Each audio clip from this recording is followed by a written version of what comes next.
रक्षाबंधनच्या तुम्हा सर्वांना खूप खूप शुभेच्छा. रक्षाबंधन म्हणजे भाऊ आणि बहिणीच्या पवित्र नात्याचा सण, भाऊ आणि बहिणीच्या विश्वासाचा सण. तर चला आज रक्षाबंधन सोबत साजरी करूयात.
मी भावा आणि बहिणीच्या नात्यावरती एक कविता लिहिली आहे, तर मी आता ती तुम्हाला ऐकवते.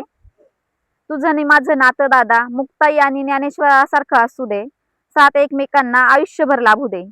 तुझी सगळी दुःख मला दे आणि आनंदाचे सारे क्षण माझे तुला घे. राखी माझ्या हातून तू आज बांधून घे आणि एकमेकांसाठी नेहमी उभे राहू आज वचन मला दे. द्रौपदीचा कृष्ण तू हो, शंभू राजांची रानवाक्का मी होईन. सुख दुःखात सदैव तुझ्या पाठीशी मी उभी राहीन. कविता कशी वाटली हे मला कमेंट मध्ये नक्की सांगा. रक्षाबंधनला मला वायरलेस माईक गिफ्ट भेटलेलं आहे, तर मी आता ते ओपन करून बघते.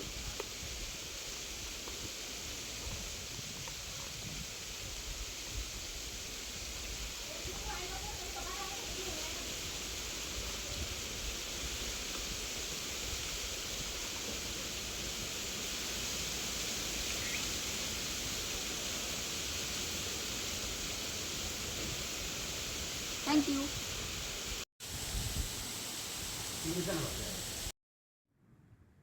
आता रक्षाबंधनची मला एक हॉस्टेलची आठवण आठवली.